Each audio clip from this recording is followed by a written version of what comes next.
Bueno, cuando nosotros salimos a algún destino turístico durante esta temporada vacacional, se pueden presentar muchas cosas. Una de ellas es los accidentes, que al final del día son situaciones imprevistas y que obviamente de nosotros depende el reducir este probable accidente que se pueda presentar.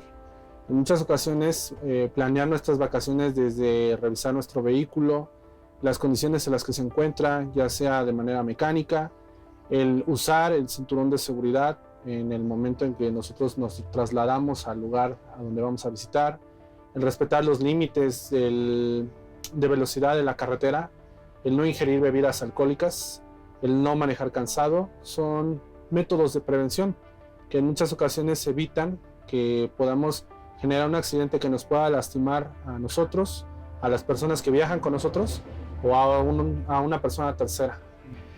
Los accidentes no se presentan solamente cuando vamos a vacacionar, en casa, en nuestro trabajo, en la escuela. Son lugares que no están exentos de sufrir algún incidente. Los materiales que nosotros les recomendamos, a diferencia de lo que traemos a la ambulancia, son materiales de primer contacto, son materiales para poder brindar la atención y consta de gasas, guantes, vendas. En el caso de heridas, por ejemplo, que les pongan algún antiséptico que no sea a base de alcohol, porque a veces arde. Generalmente les pedimos que sea un jabón neutro dentro de ese material. Materiales para curación, por ejemplo.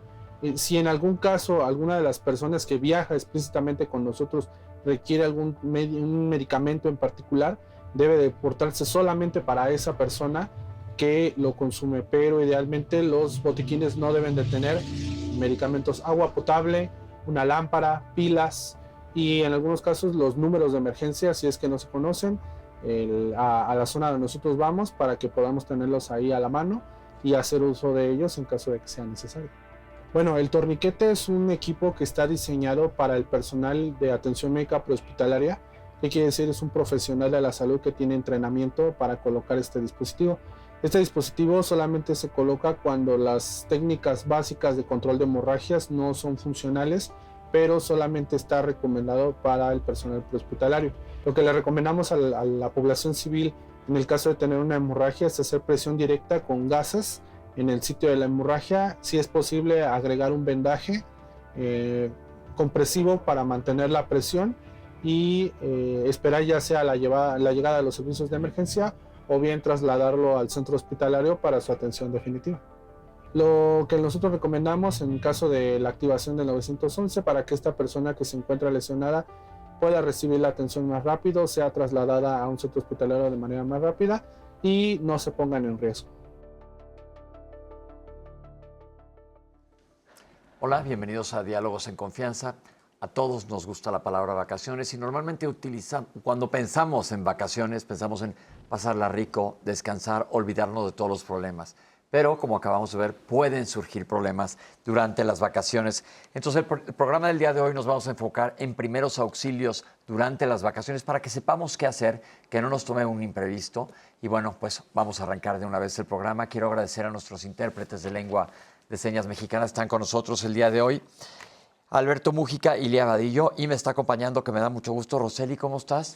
Muy feliz, Pepe, de estar aquí. La verdad es que sí, a todos nos gustan las vacaciones y por supuesto, y lo mejor es estar bien prevenidos e informados para que no queremos que pase ninguna desgracia, ningún accidente, pero cuando así suceda, pues sepamos cómo reaccionar y no pase a mayores. Como todos los lunes van a ver que nos van a decir los especialistas el día de hoy, la prevención es clave. Ya lo vamos a dejar que nos lo expliquen los especialistas a quienes les voy a presentar ahora. En primer lugar, la doctora Vanessa Trejo. Gracias por estar aquí, doctora. Hola, buenas tardes.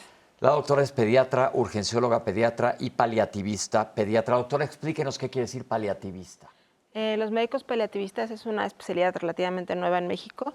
Nos dedicamos a atender a los pacientitos, niños en mi caso, que tengan alguna enfermedad que comprometan su calidad de vida sobre todo. Ok, es importante para que lo sepamos. Le queremos dar la bienvenida al doctor Hernán Maedón González. Bienvenido. Gracias, Pepe. El doctor es cirujano general, especialista en bariatría, técnico en urgencias médicas y subdirector médico de socorros de la Cruz Roja Mexicana en la Ciudad de México.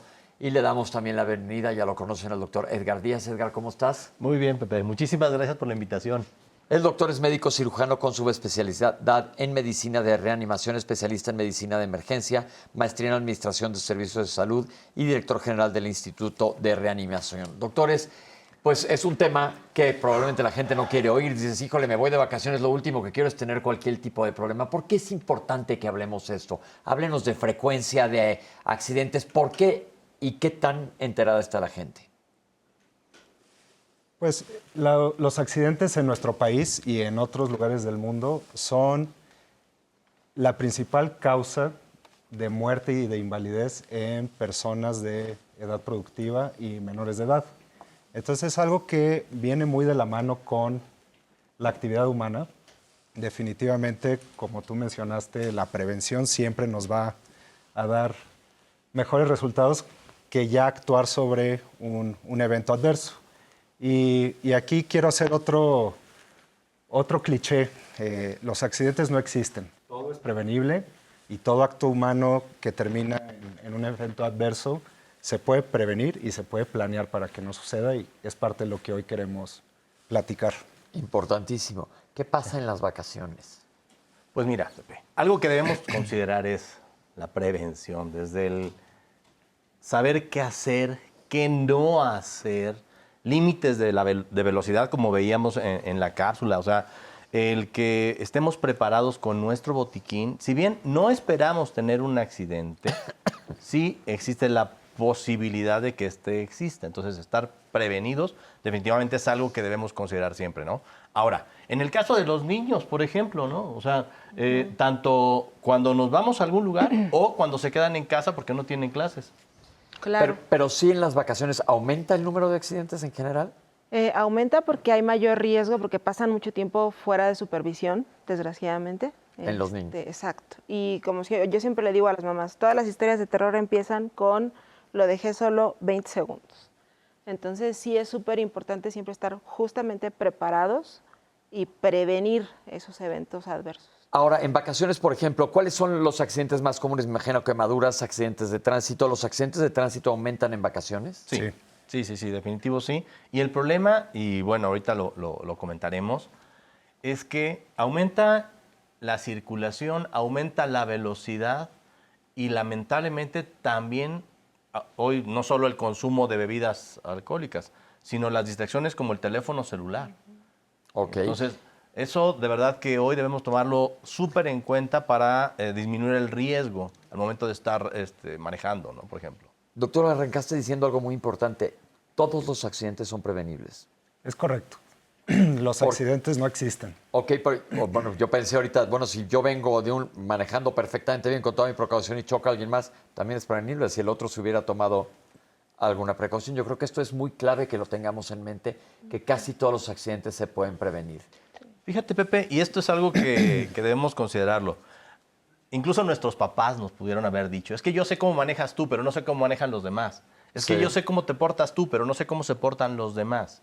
Entonces, cada uno de nosotros, efectivamente, podemos tener como un círculo de influencia, podemos tener como cierto control a ciertas cosas, pero incluso vamos a hablar desde condiciones climatológicas hasta una ponchadura de llanta, es decir, otra vez, la prevención, ver que nuestro vehículo esté en buenas condiciones y saber qué hacer ante una situación como esta, ¿no? ¿Qué sustancias en nuestro país afectan? La principal es el alcohol, es la que está más disponible, que tiene obviamente alcances legales para mayores de edad, lo cual desafortunadamente no lo quita en las manos de los menores de edad. Y por supuesto que hay otras drogas de abuso que pueden afectar el juicio y la adecuada operación de un vehículo o provocar un accidente fuera de un vehículo por una mala decisión, un mal juicio. Podríamos decir, y ustedes son los que saben, que la gran mayoría de los accidentes de auto tienen que ver con abuso de sustancias o un descuido simple como el celular. Me parece que sí. Y bueno, yo lo plantearía desde el alcohol, el celular y la velocidad. Así como algo típico. Ahora, fíjate, los accidentes, Pepe, como bien dices, importante por la edad, ¿no? Productiva, es un grupo que lamentablemente se ve muy impactado por esto, pero los extremos de la edad también, en cuanto a accidentes, tanto el adulto mayor como los niños, por ejemplo, En el caso del adulto mayor, las caídas o incluso que se queden en una alberca o asoleándose, ¿sí? El adulto mayor es más susceptible a deshidratación, por ejemplo. Pero voy a hacer una pregunta que creo que es muy clave y un poquito difícil de contestar en cuanto a adultos mayores. Y los voy a decir por experiencia familiar.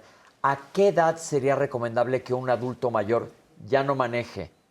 Les voy a decir mi experiencia personal. En mi casa mi papá decía, yo manejo perfecto. No, pues la neta es que no, pero háganlos entender. Pero debería, yo siento, no sé si estoy siendo drástico, no hay una ley que diga hasta qué edad puedes manejar. No. ¿Cuál sería la sugerencia de ustedes al público general? Porque aparte, cuando yo llegue a cierta edad, también quiero tener la conciencia de poder decir, no, pues ya no estoy en edad de estar manejando por motivos fisiológicos. Pues yo pondría ese mecanismo de seguridad abierto a cualquier edad, no solo para los adultos mayores. Todos los que manejamos un vehículo debemos de pasar una prueba de agudeza visual, de salud general, estar muy consciente que si utilizas un medicamento crónico que necesitas para tu adecuado funcionamiento, esté prescrito, lo tomes y que tengas físicamente las habilidades necesarias para manejar un vehículo, independientemente si tienes 75 o 20 años. Fíjate, Pepe, lo que dices, dicen que el buen juicio, ¿no? Pero eso es un término, la verdad es que muy subjetivo. Te pongo el caso, así como dices tú, de mi papá. Mi papá tiene 83 años. Aquí en la Ciudad de México él ya no maneja. Pero en Yucatán, en una población rural donde los límites de velocidad, las condiciones, no, él se siente con la tranquilidad de poder manejar. Ahora, totalmente de acuerdo con Hernán también. Creo que sí valdría la pena e incluso a lo mejor podríamos plantear ciertas bases, lo que es la visión, los reflejos. Por eso Sí. lo pregunto, porque nuestra capacidad fisiológica se va deteriorando Claro. con la edad, aunque no Y queramos. ahora, Por eso cada lo adulto pregunto. mayor es distinto. Ok, bueno, era una pregunta que yo lanzaba por si pensaban que tendría que ver con eso. ¿Ya tenemos algunos comentarios? Sí, y de hecho llegó una pregunta respecto a este asunto de manejar. Vilma nos comentaba, no es una exageración que nos recomienden no comer cuando manejamos, en cuanto a que varios nos dicen, es que he leído recomendaciones de no ocupes el teléfono, no bebas agua, no comas, no platiques, y muchos dicen, pero es que no es una exageración, entonces solo, si estoy manejando, solo tengo que ver hacia adelante y no hacerle caso a nada más. También, Juan... Y una vez que nos la contesten, doctores. Bueno, no es una exageración, ¿eh? De hecho, y lo planteo abiertamente, el conducir es una destreza que amerita todos nuestros sentidos. Entonces, existe esa ley por algo, porque ya también se ha demostrado que el hecho de que vayas bebiendo algo, se te caiga, llámale bebida caliente, fría, etcétera, te distraigas, ese segundo o esos segundos en los cuales te distraes, tú no sabes si va a pasar a alguien o va a pasar algo en ese momento. Entonces, definitivamente yo sí estoy de acuerdo en que no se puede ni comer, ni beber, ni por supuesto lo del teléfono celular, definitivo. Ok. Y le agregaría ahí moderar el volumen de la música también al interior del vehículo. Totalmente de acuerdo. Porque es importante estar consciente de nuestro Alrededor. entorno. Ok. También Martín Pérez nos pregunta, ¿los accidentes pueden sufrirlos los adolescentes por practicar deportes extremos o actividades de riesgo? Y aquí también había otra pregunta sobre, pues a veces se van de vacaciones, se van a la playa, van a lagos y hay actividades que pues a los jóvenes, a los adolescentes se les antojan. Entonces, ¿qué le digo a mi hijo? ¿Que no los haga o qué puedo hacer yo para prevenir estos accidentes? Todas las actividades, todos los ejercicios que son de alto impacto, ahora que está muy de moda el parkour, por ejemplo, hay que utilizar el equipo de protección adecuado, tanto en ciclismo, para andar en patines. Todos vienen ya con un equipo que les da cierta protección y ninguno está de más. Entonces, no podemos evitar que los chavos salgan y hagan las actividades que quieran hacer, pero sí hay que darles todas las herramientas para prevenir las potenciales complicaciones de los Y hace rato comentabas ejercicios. algo, la supervisión por el adulto. Claro, por alguna claro. razón siguen siendo parte de nuestra responsabilidad el hecho de que ellos, porque de pronto es muy fácil, les abres la puerta, lo que dices de vacaciones, ¿no? Y libres. Entonces, yo tengo vacaciones de los niños porque ellos están libres en el parque. No, o sea, es indispensable la supervisión porque finalmente ellos también están experimentando sobre los límites. Sí. De pronto ya lo ves trepado en el árbol. Sí, claro, y los niños son exploradores por naturaleza. Entonces, por eso siempre es súper importante mantener una supervisión muy cercana con los más chiquitos y cuando ya están más grandes y son más independientes, darles el equipo de protección adecuado. Ok, y bueno, antes de seguir con las preguntas, tenemos un material preparado con María José Miranda Zamora. Ella es paramédico de la Cruz Roja y nos va a hablar sobre el ahogamiento y los primeros auxilios en este tipo de circunstancias. Sí, la población más susceptible a sufrir accidentes por ahogamiento, por inmersión, como siempre son los pediátricos, ya que a alguna población pediátrica todavía le cuesta trabajo el hecho de nadar o aún están aprendiendo a nadar, y también los geriátricos. Cuando le damos RCP a un pediátrico, lo que se hace es realizarla con una sola mano, por cuestiones de complexión, para no fracturar o lesionar al paciente pediátrico. Si el bebé no reacciona, vamos a abrir su vía aérea de esta manera, inclinando la cabeza y elevando el mentón, y vamos a iniciar con compresiones torácicas. Estas las vamos a realizar con 2 dedos, de esta manera, en el centro del pecho.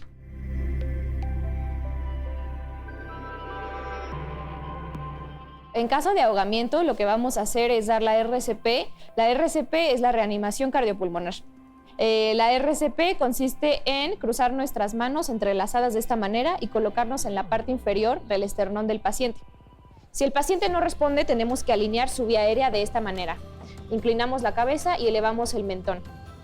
Posteriormente vamos a iniciar con las compresiones torácicas. Vamos a entrelazar nuestras manos de esta manera y las vamos a colocar estiradas en la parte inferior del pecho del paciente y vamos a empezar a comprimir de esta manera.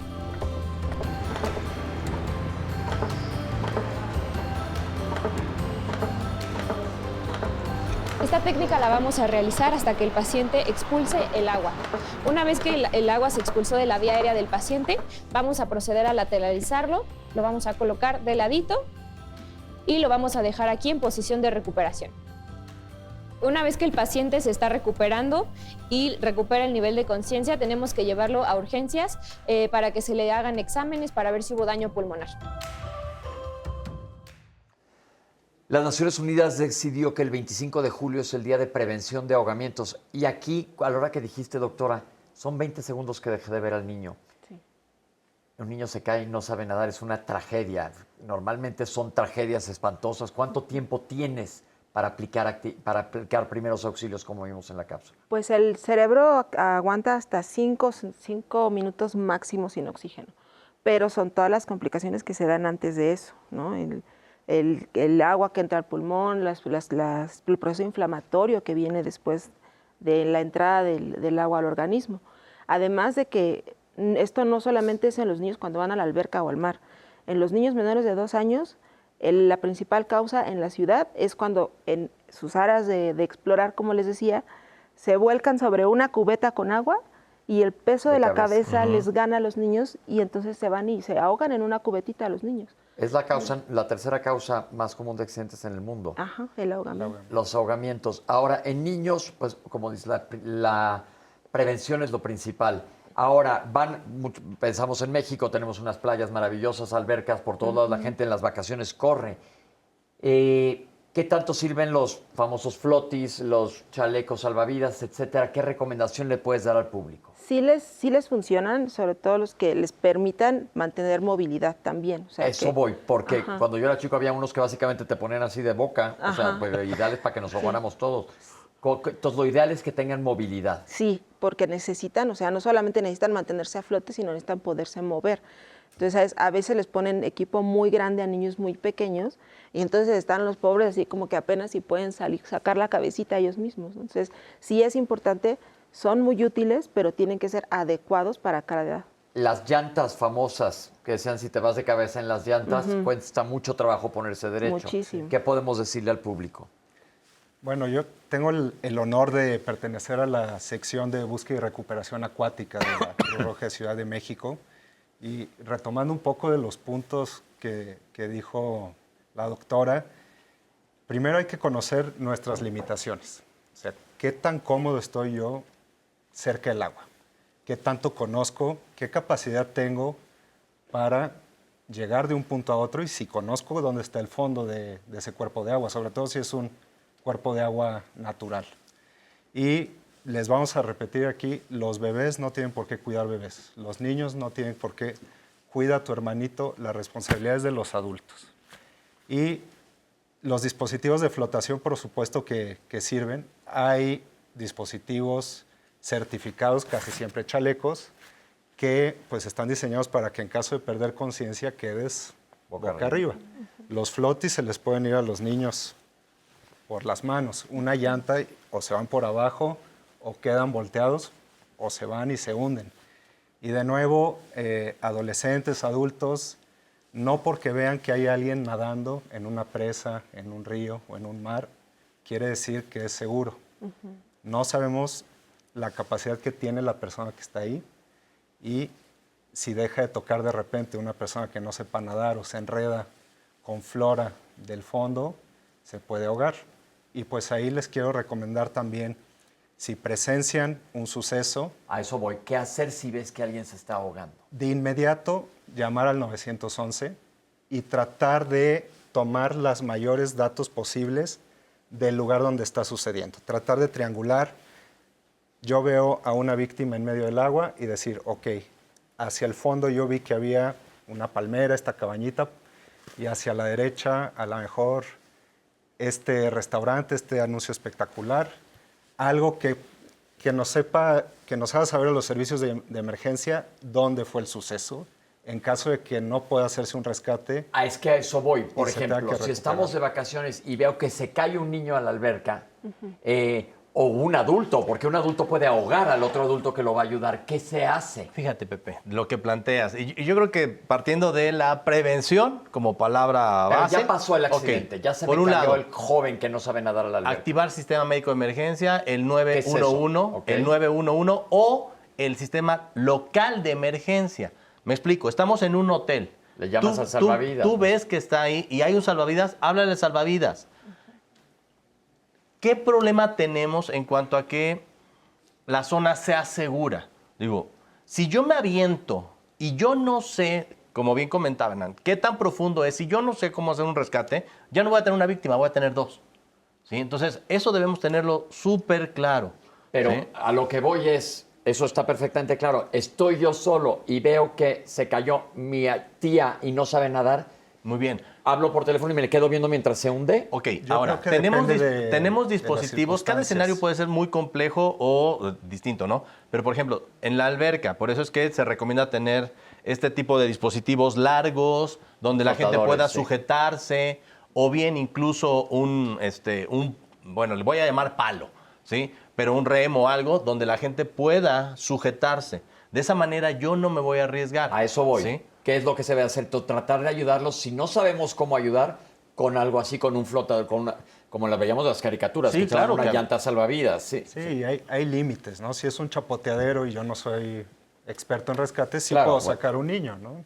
Claro. Si es un cuerpo donde puedo convertirme Maniobrar. en segunda víctima, es mejor usar otras estrategias. A eso voy, para que los Que platicaran, sí, sí, porque sí, como sí. tú dices, ya no va a ser uno, van a ser dos víctimas. Pero alguien no se queda sentado viendo el accidente. Bien, ahora, la persona, y voy a poner el escenario que comentas, ¿no? De un niño que está ya boca abajo, ¿sí? O sea, inerme, lo que se plantea en cuanto al niño. Lo sacamos, lo ponemos en un área segura, boca arriba, verificamos si responde o no responde. Si no responde, nuevamente activar el sistema médico de emergencia, el 911, o activar el sistema de emergencia local. Verifico si está respirando, si no está respirando. Si no respira, yo asumo que la persona está en parada cardiorrespiratoria e inicio compresiones. Lo que vimos ahorita Lo en la que vimos cápsula. ahorita, ¿sí? En el caso de los niños, nada más tomar en cuenta que en el caso de los adultos, el sistema de RCP solo con las manos, que es dar solo compresiones, aquí al ser un ahogamiento sí tendríamos que dar compresiones y ventilaciones. Es decir, 30 compresiones, 2 ventilaciones, y si estamos acompañados con otra persona que sepa dar reanimación y es un niño, 15 compresiones, 2 ventilaciones, hasta que llegue la ayuda o la víctima responda. Perfecto. Antes de irnos a corte, entonces, en ahogamiento, prevención, primero que nada. 2, Si es un niño y lo puedes sacar, tú sácalo. Si es un adulto y te puedes poner tú en riesgo, no te pongas en riesgo. Trata de sacarlo con algo más, que esto es importantísimo.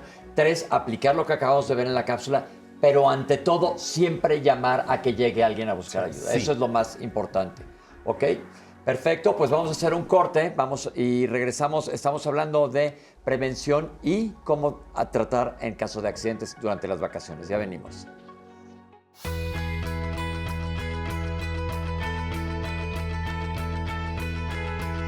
Al planear las vacaciones, se piensa solo en diversión, pero en esas fechas los accidentes aumentan entre 15 y 20%, estima la Secretaría de Salud.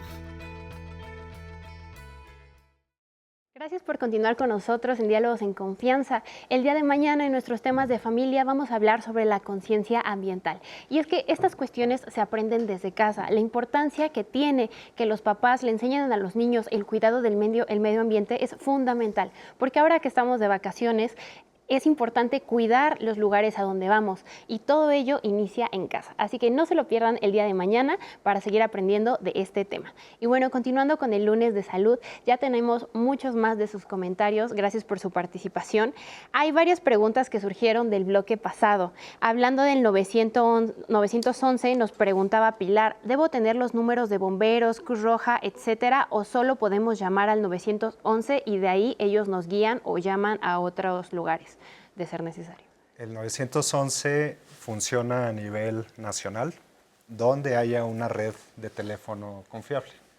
Hay poblaciones mucho más pequeñas que tienen pues una respuesta local también, pero en general es más fácil que la gente solo se enfoque. Conocer el 911 es gratis de cualquier teléfono público, es gratis de cualquier telefonía móvil, aunque ya no tengan saldo, mientras tengan señal se puede llamar al 911. Esto es algo que debemos recalcar, ¿eh? El 911 es a nivel nacional, pero bajo algunas circunstancias también vale la pena que dentro de lo que son nuestros contactos de urgencias o números de urgencias, efectivamente podamos tener el número de bomberos, el número de Cruz Roja, que podamos tener aquellos sitios donde puedan brindarnos la atención oportuna. Incluso cuando vamos por carretera, vienen los números que están disponibles para esa carretera específicamente. También nos preguntaban sobre alguna recomendación o qué productos deben tener los botiquines para tenerlos en casa. Incluso Carla Salazar nos dice si conocen algún botiquín comercial que pues también puedan conseguir o si es mejor que cada quien arme el suyo. Ya contestaste básicamente eso, pero diles de Sí, vuelta bueno, lo básico. Lo básico para un botiquín. Sí hay botiquines comerciales, valdría la pena tenerlo siempre en nuestro carro, en nuestra casa, pero dependerá también de las circunstancias, incluyendo escuelas o en centros vacacionales. Pero por lo pronto, lo que son gasas, vendas, equipo de curación básico. Pero pongo un ejemplo típico. Si yo tengo una persona que tiene una alergia grave, entonces sí valdría la pena tener incluso un inyector de epinefrina. Una persona que tiene una enfermedad, por ejemplo, diabetes o hipertensión, tomar en cuenta que serían medicamentos que debemos incluir en el botiquín. Y dentro de los fármacos que se recomienda exclusivamente, aspirina para aquellos que pudieran tener dolor torácico. Pero fuera de eso, la verdad es que valdría la pena tenerlo lo más compacto y lo más simple posible. Ok, y también respecto al RCP que estábamos hablando, Juan pregunta, cuando salimos de vacaciones, ¿también debemos llevar equipos médicos especiales como para dar RCP? Idealmente si cuenta con una barrera y está entrenado para usarlo, lo debemos de traer con nosotros. Okay. Pero si no, está bien descrito que podemos dar RCP de solo compresiones. Cuidarnos nosotros es también muy importante. O sea, nosotros nos tenemos que proteger. Y voy a tomar un punto en este sentido.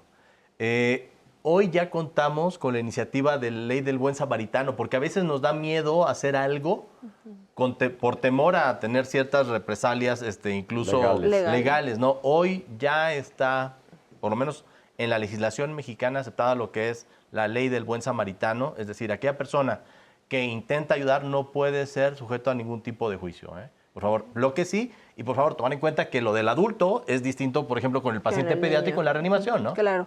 Sí, en los niños la causa principal de un paro cardíaco es un problema respiratorio. Entonces, en los adultos el RCP solo con las manos es muy útil, pero en los niños sí es muy importante desde que se inicia el RCP dar ventilaciones. Obviamente, como dice el doctor, si tenemos la capacitación para hacerlo, lo ideal es que tengamos mecanismo de barrera para protegernos las personas que lo podemos hacer. Si no, únicamente con las compresiones mientras se solicita ayuda. Me gustaría ahondar ahí que la ley del buen samaritano, que afortunadamente existe, sí implica que la persona ayude de una manera adecuada, que sepa qué es lo que está haciendo, no improvisar. Y también los números de emergencia tienen asistencia telefónica para dar instrucción de cómo puedes ayudar bien. Entonces, tomar eso en cuenta. Hay maneras de ayudar bien y nos pueden ayudar a través del 911 para darnos una instrucción remota si yo no tengo el entrenamiento. Es decir, esto me está pasando esto, váyanme diciendo qué hago, aquí tengo tirada a esta persona y te van, yo estoy hasta actuando. Así es, pero lo pones en altavoz y te van guiando. Pero Hombre. fíjate que, por ejemplo, en cursos de capacitación les decimos, no aprendan primeros auxilios por accidente. Es decir, idealmente todos debíamos generar ya una cultura desde la escuela a niveles básicos para tomar cursos de primeros auxilios y reanimación cardiopulmonar, ¿eh? Ok, pues vamos a seguir, vamos a ver una cápsula sobre fracturas que también son comunes durante las vacaciones. Aquí la tienen. Ok, los adultos mayores son las personas más susceptibles a sufrir una lesión en su sistema óseo. Normalmente este tipo de fracturas se dan más en el fémur, en el caso de los adultos mayores en la cadera, en la cintura pélvica. Esto se da porque normalmente los adultos suelen resbalarse. Nosotros como paramédicos primeramente tenemos que asegurarnos de que nuestro entorno sea seguro. Posteriormente colocarnos nuestro aislamiento de sustancias corporales que consta de unos guantes, nuestro cubrebocas y nuestras gafas de protección. Determinar si el paciente se encuentra consciente o inconsciente y en este caso estamos hablando de fracturas, entonces vamos a proceder a inmovilizar la extremidad. Primeramente hay que identificar cuál es la porción dañada de esta integridad ósea para así calcular qué tanto vamos a inmovilizar.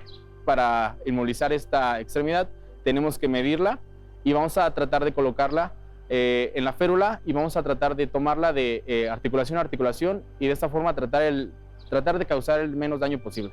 Tenemos dos tipos de férulas. Una de estas férulas son caseras, que las podemos hacer con cartón de nuestra casa, con alguna revista, y el otro tipo de férulas son férulas que ya están prefabricadas.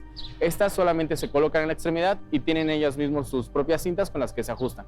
Si es una fractura sobreexpuesta, entonces posiblemente estamos hablando de que haya una hemorragia. Entonces, primeramente tenemos que contener esta hemorragia para posteriormente proceder a inmovilizar esta extremidad.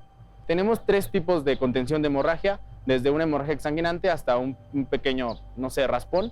En este caso vamos a iniciar con una presión directa a esta zona, posteriormente a realizar un vendaje compresivo y de última instancia tenemos el uso de un torniquete.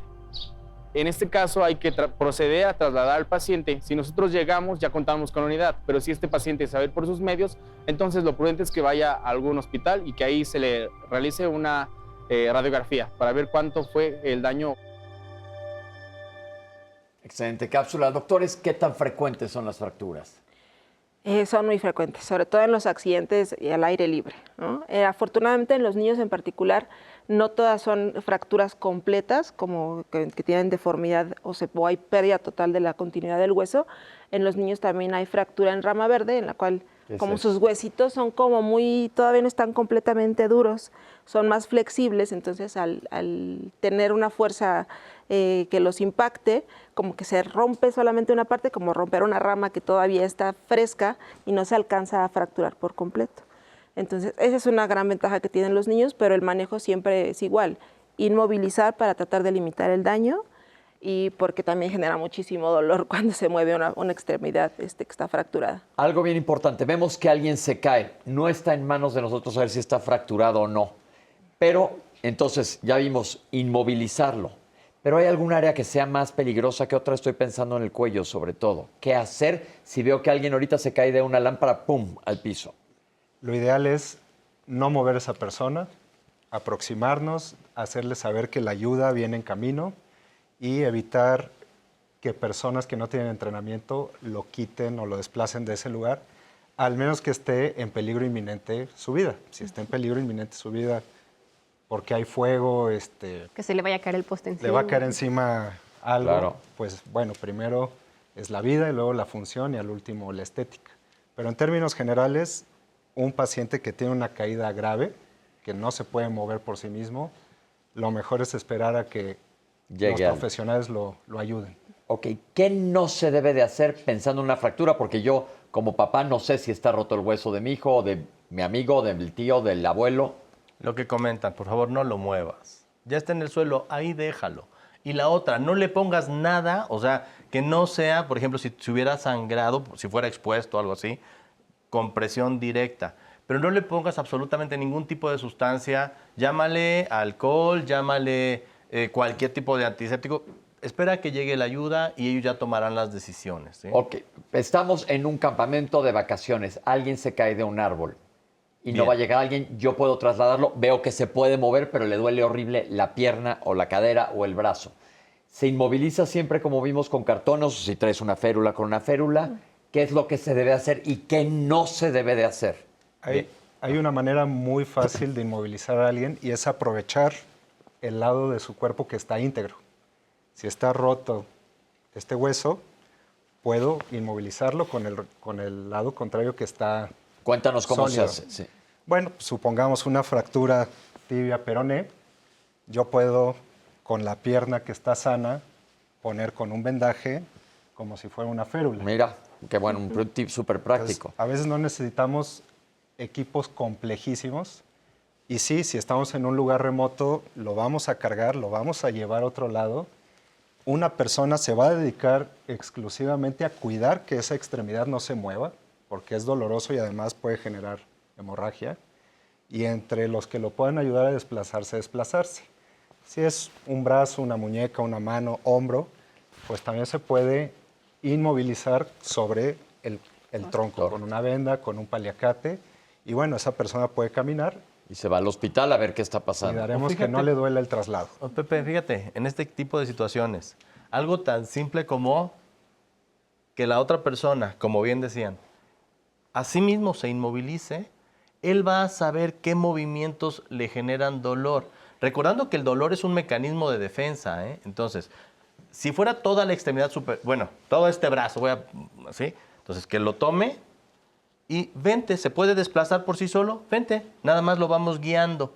Porque a veces nosotros por el afán de ayudarlo, Lo lastimas. lo lastimamos más.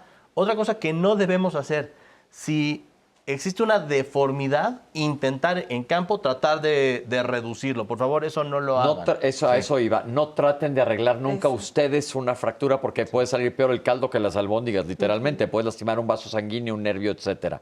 Entonces, dejarlo como está, aunque esté totalmente en una posición horripilante el brazo, sí, nada más inmovilizarlo. Como tú dices, si la persona lo puede inmovilizar, esa persona se va a proteger y de ahí llevártelo. Yo recuerdo un caso que tuve el año pasado, se cayó una amiga y se rompió la cadera. Uf. Un dolor espeluznante. Entonces, ella se logró sentar y nos llevamos toda la silla entera. Fue lo que hicimos. Para evitar que hubiera ningún otro movimiento y la pudiéramos complicar. Claro. ¿Con los niños algo especial en cuanto a fracturas? No, simplemente tratar de limitar el daño, evitar la movilizar las extremidades o la parte que esté afectada y dirigirnos a que los ¿A revisen. qué se trata? Y la otra, perdón, Pepe, perdón. A veces minimizamos como papás el que pudiera ser una fractura. Y deja de estar chillando, sape y Así síguele. es. Entonces, por favor, ante la duda no hay duda, pide ayuda y vámonos al doctor y que la radiografía sea la que nos diga si está o no fracturado. ¿sí? Y de ahí ya será el ortopedista que te diga qué es lo que tienes que hacer. ¿Tenemos preguntas sobre esto? Sí, de hecho, Rosario justo nos preguntaba, que ya la resolvieron un poco, sobre si había herido en el lugar donde estaban. ¿Qué es mejor, esperar a una ambulancia o justo en ese tipo de situaciones llega como el rush de hay que hacer algo, hay que apurarnos, o mejor si yo tengo un auto, llevarlo en ese auto? Yo pienso, voy en la carretera y veo un accidente, un coche está de cabeza, ¿qué hago con la persona que está dentro del coche?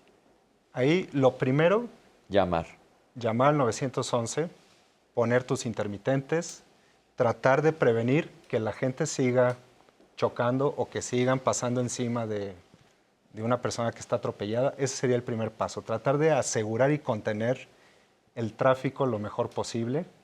Es muy complejo que una persona sin equipo de protección atienda un accidente tipo una volcadura. Cuando ayudarlos a salir del coche, eso lo vemos en películas todo el tiempo. ¿Qué se hace? Pues es muy de película, ¿no? O sea, al final sí es un ambiente peligroso. Hay combustible, hay chispas, hay vidrio, hay metal, hay otros vehículos. Realmente a veces entra en lo peliculesco y lo heroico y bueno, pues yo jamás le recomendaría a alguien Tratar de que sacar. haga algo sin equipo de protección personal, pero hay veces que hay otros sentimientos y cuando se trata de personas cercanas a un familiar, pues hay que tener la cabeza fría. No nos tenemos que convertir nosotros en la segunda, tercera, cuarta o quinta víctima. Tener muy claro eso. También nos contaba Javier que él tuvo una experiencia donde su hermano se cayó, él podía mover el brazo normal y entonces pasaron así varios días hasta que le empezó a doler el brazo, lo llevaron al doctor y resulta que fue una fractura. Ahí la cuestión es si puede mover la parte lastimada, aún así hay que ir al doctor para prevenir cualquier cosa. Mira, el dolor, el aumento de volumen nos dan cierta idea de lo que está sucediendo. Pero, por ejemplo, en el antebrazo tenemos 2 huesos. Entonces, a veces se fractura solo uno y el otro se mantiene. Pero dependerá de cada circunstancia. Tanto en el caso de niños como de adultos, aumento de volumen, ver qué tipo de lesión fue, si la caída fue por resbalón, etcétera, vale la pena ir de forma temprana, ¿sí? O sea, mejor checar. Para prevenir Y también sucede en los ancianos con la caída, La fractura de colza. la fractura de la codos muñeca. desde su mano. A lo mejor no es algo muy aparatoso, pero Mejor checar. le duele, le duele, le duele, le duele. Hay que revisar. vámonos. Ok, tenemos una cápsula ahora que habla de un tema que no nos va a gustar mucho, que te vas de vacaciones y de repente te encuentras a alguien que no quieres que se te acerque a ti, que te pueda morder o picar. Vamos a ver esto. ¿Qué hacemos ante la mordedura de una serpiente, abeja o alacrán? Ok, primero que nada tenemos que verificar que la escena sea segura. Si la escena no es segura, lo mejor es hacerla segura, llamar a emergencias o a protección civil para que ellos hagan la escena segura. Lo siguiente es mantener la calma y vamos a evitar acciones como succionar el veneno, poner torniquetes y cualquiera de esas acciones. Lo único que hay que realizar es lavar con agua y jabón neutro la herida. ¿Qué hacemos si el paciente fue picado por una abeja o una avispa? Ya que en este tipo de picaduras queda una cápsula o queda el aguijón dentro del paciente, lo que tenemos que hacer primero que nada es retirar las pulseras o relojes que quedaron en el paciente porque después esta zona se puede inflamar y puede llegar a obstruir el flujo sanguíneo. Una vez que retiramos todos los relojes o pulseras, tomamos una tarjeta y lo que vamos a hacer es dar un empujón con fuerza, solamente uno. Lo vamos a hacer de esta manera. Tenemos que conseguir una gasa, la abrimos y una vez que la abrimos, la vamos a humedecer. Una vez humedecida, vamos a colocar jabón en la gasa. Ya que tiene jabón, vamos a proceder a limpiar la herida en forma circular de esta manera. Debe ser agua y jabón neutro únicamente. No hay necesidad de colocar alcohol, agua oxigenada o benzal. Simplemente agua y jabón. Dejamos que el agua corra, evitamos tallar para seguir embarrando la mugre. Y ya que secamos la zona, por último vamos a colocar un vendaje solamente para cubrir la herida.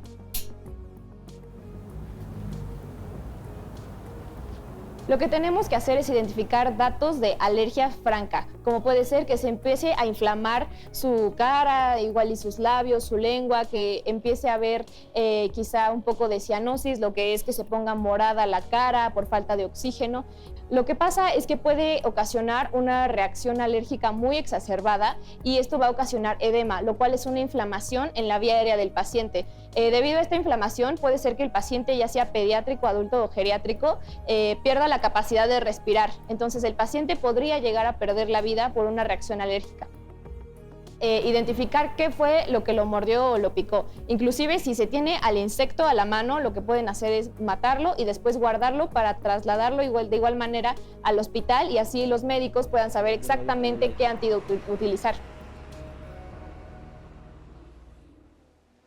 Doctores, la mayoría de las picaduras en vacaciones son cosas inocuas, moscos y demás, pero pueden pasar cosas más serias. Ya vimos qué es lo que se debe de hacer. Inclusive estábamos platicando ahorita sobre las aguamalas, que también en nuestro país y en cierta época del año hay muchísimas. Entonces, se habla ahí de recuperar el espécimen. ¿Qué nos dicen ustedes? Dentro de lo posible, sí hay que tratar de llevar el espécimen que nos agredió. para que lo podamos identificar, porque... Pero sin ponerte tú en riesgo. Pues Exacto. una víbora de Sí, no, cascabel claro. te acaba de morder a alguien, no la voy a tratar de atrapar. Dentro de lo posible, ¿no? Algo súper frecuente es que lleguen y me picó este alacrán y lo llevan y ya está el alacrán pobrecito todo aplastado y ya no podemos identificar cuál fue, ¿no? Entonces sí es importante, dentro de lo posible y nunca poniéndonos en riesgo, tratar de llevar el espécimen para que lo podamos identificar y demos en el caso de que lo haya... Ajá, tomar un video. Tomar un video para poder enseñar qué es lo que te picó. Ahora, entramos en pánico y normalmente casi todas estas cosas son muy dolorosas. ¿Qué hacemos? Bueno, dentro de nuestro botiquín o si estamos en un lugar donde podamos realizar el lavado, como bien comentan, agua, nada más, jabón, frío local si acaso. Ahora, dependerá mucho qué tipo de mordedura o picadura fue. Bien decías, una medusa, un agua mala, bueno, agua de la que puedas para desecharlo y tratar de llegar a puerto para que te atiendan. En el caso de mordeduras, por ejemplo, por víboras, ¿sí? Saber o identificar si es una víbora venenosa o no. Pero eso no sabemos nadie de nosotros. Primero, yo me muerdo una víbora, me caigo muerto nada más del susto. No. Toda víbora es venenosa hasta no demostrar lo contrario, ¿eh? Y esto, por favor, que nos quede súper claro. Sí. Y lo que comentaban, poder tomarle video para saber qué es, saber que nuestro país está lleno de esto. Incluso lo del alacrán. Sigue siendo una de las principales, de las 15 causas de atención, incluso, lamentablemente, en un grupo etario, también de muerte, ¿eh? No se esperen a sentirse mal. No se esperen a sentirse mal. Es mejor llegar a urgencias y, mira, te observamos y no pasó nada, a dejar que evolucione, sobre todo hablando de serpientes y alacranes. Sí, es porque, por ejemplo, los alacranes al principio solo producen dolor. Es espeluznante, a mí ya me pasó, duele muchísimo. Pero si esto va avanzando, como comentas, es mejor que te estén evaluando de manera continua en la sala de urgencias a que, no, esto se me va a quitar. No, por favor, ¿eh? ¿En los niños es peor un piquete? No es peor en general, tienen la misma respuesta, pero sí como son más pequeños, la distribución del veneno en caso de los animales venenosos es mucho más rápida y más agresiva. Entonces sí es súper importante acudir inmediatamente a que los valoremos. Entonces, si te pica cualquier animal que tenga peligro de ser venenoso, correr a una unidad de urgencias. Por favor. Inmediatamente, no te quedes a averiguar si la víbora era buena o mala, no te quedes a averiguar si el alacrán era, porque luego dicen, es güero o es... Exacto, es lo que ¿Cómo identificas tú qué sabes de si el alacrán es bueno o malo? No, y muchas veces no es si el alacrán es venenoso o no. A veces pueden generar una respuesta alérgica severa y sin como que el animal abeja sea venenoso. Exacto. Por ejemplo, ¿sí? Ahora. Que tratar de quitar el aguijón de la abeja. Bueno, lo de la abeja. Hay que quitarlo sin aplastarlo. Eso es algo importante. Entonces, nunca con pinzas. Nunca con pinzas, con una tarjeta, una hojita, algo plano, como intentándolo rasurar de la superficie. Es muy común el quererlo quitar con las pinzas de las navajas o de las cejas, y lo que no le había inyectado lo termina de inyectar. Exacto. Y habitualmente la abeja cuando pica es algo defensivo, no pretende inyectarte completo su aguijón. Entonces eso de... Sí, casi ningún animal es mala onda. Siempre es por un encuentro de mala suerte. Un encuentro desafortunado, llamémoslo así. Y vamos a desmitificar también, no hay que succionar. A eso voy. Si te muerde una víbora, ¿tienes que hacer un corte y chupar? No. Ok. No. Eso es como tratarte de comer una gelatina con un popote. O sea, el veneno no va a salir a través del tejido. ¿Poner un torniquete? El torniquete es controversial. El veneno es muy rápido, la toxina es muy rápida y puedes tú generar daño por falta de sangre más que detener el veneno. No retrasen el traslado por intentar colocar ni un torniquete e incluso en estas circunstancias, incluso ni siquiera el lavado, ¿eh? Vámonos. Si puedes colocar frío local está bien, vámonos. Y eso, insisto, tratando de disminuir un poco el flujo del veneno si es que lo hubiera, ¿no? Pero no le vas a ganar al veneno realmente con una medida local. Sí. Y poner la boca es poner bacterias que no había. O tú infectar, o tú tener veneno, exponerte. Sí. Nos preguntaban también si sabían cómo actuar ante los ciempiés, qué hacer si un ciempiés nos quema. Lo mismo. Bueno, el ciempiés muerde. El ciempiés muerde. Hay ciempiés muy venenosos y el actuar es exactamente igual que cualquier animal incluso, venenoso. Por ejemplo, recordar, y bien comentas, Se tiene miedo que si el cara de niño, que si la mantis religiosa, o por ejemplo garrapatas, ¿no? Los huesos son más peligrosos por enfermedad sistémica. Así es. Entonces, tratar de seguir los mismos principios de primeros auxilios en cuanto a tratar de prevenirlos, si ya sucedió. Por ejemplo, garrapatas, es así, si puedes retirarlas, perfecto, aquí sí puede ser con una pinza, a diferencia de lo que es el aguijón de la abeja, que es solo el rasurarlo, ¿no? A lo mejor vete al doctor que lo haga alguien que sepa, eso es bien importante. Igual, bueno, surgió otra duda, ya nos dijeron que te puedes evitar el paso de lavado, que vayas directo, pero María decía, ¿también sirve si tengo agua oxigenada a la mano o si no es agua y jabón, mejor directo con el doctor? El agua oxigenada ya no está recomendada prácticamente absolutamente para nada. Sí. Y por favor, no usen orina para las quemaduras de medusa aguamala. Eso es algo... Eso también es un una mito. leyenda urbana. Es una leyenda urbana. Agua caliente. Agua caliente. Totalmente. Ok, pero entonces, bien importante, arañas hay sobre todo dos peligrosas en nuestro país, muy peligrosas, la viuda negra y la reclusa parda. Así es, o violinista, que le llaman. Que le llaman a la violinista. Estas normalmente se esconden en lugares oscuros. Usar antiinsectos antes de llegar a una cabaña, ¿vale la pena? Vale la pena revisar el cuarto, recovecos, sábanas, almohadas, pero tampoco es bueno liberar tóxicos donde vas a pasar las siguientes horas. Okay. Totalmente de acuerdo. Okay. Y lo que sí, el uso de algún tipo de repelente para aquí otro tipo de insectos, ¿no? Siempre. Acuérdense que hasta una mordedura de una piquete de mosco puede acabar en una tragedia. Sí. Ok, nosotros estamos totalmente platicando de cosas que no nos gustan, pero hay que saber qué hacer entre ellas. No se vayan, nosotros regresamos ahorita, estamos aquí en Diálogos en Confianza.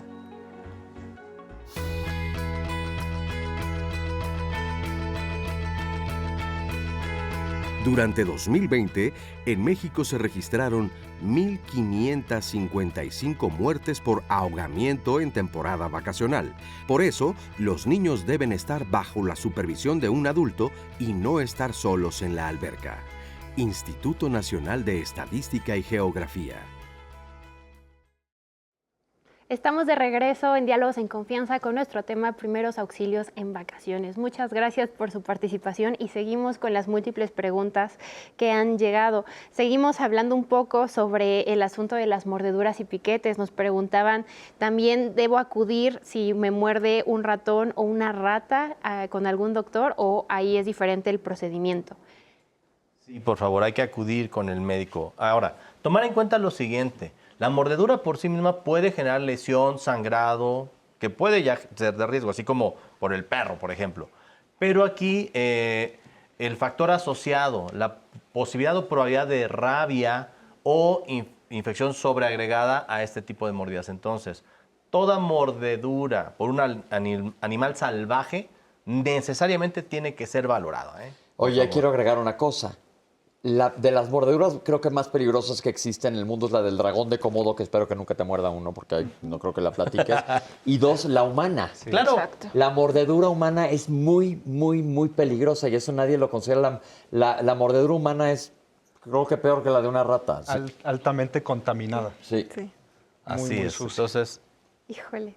Y bueno, también Gloria preguntaba, ¿nos pueden decir si cuando vamos a vacacionar en un cenote hay riesgos de animales venenosos en el agua?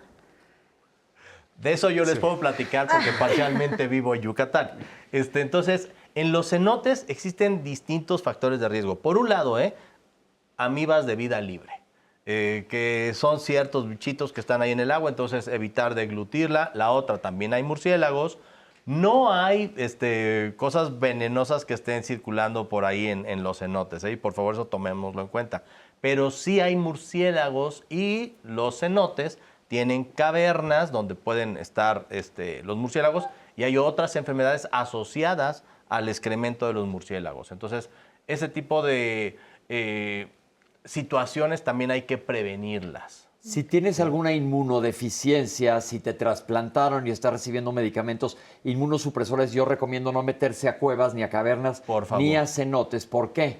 Porque si aspiras este guano, que se llama excremento de murciélagos, como puede pasar con pájaros también en un lugar muy encerrado de palomas, te puedes infectar por un hongo en los pulmones. Así es. Y yo creo que también en caso de los cenotes, fuera del tema de los animales venenosos, súper importante mencionar también que hay muchas corrientes de agua submarina, que el agua se puede ver muy tranquila por fuera y puede haber corrientes marinas que nos pongan en riesgo. Entonces, también tomar eso, tomar eso muy en cuenta en los cenotes. Ok, también Mirna preguntaba si podrían darle algún consejo para reconocer plantas venenosas en algún lugar o si hay algún libro que ella pueda leer para saber más de este tema.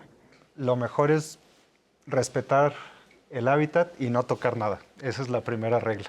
Okay. Más allá de lo que nos podamos Esa es una muy buena pregunta. Yo no tengo la menor idea, pero como dices, mejor no estar tocando. Sí. Estoy completamente seguro que aquí debe existir algún libro de botánica mexicana que así así libre en internet. Y con todo gusto, si quieres, lo dejamos para que se comuniquen con nosotros y se les dan los contactos. Sí, la hiedra venenosa. En Estados Unidos hay mucho que le dicen poison ivy. Por todos lados hay, entonces sí sería bueno saber. Yo no tengo Aquí idea. la ortiga, por ejemplo. Y también una planta súper común en las casas es una planta que se llama elegante.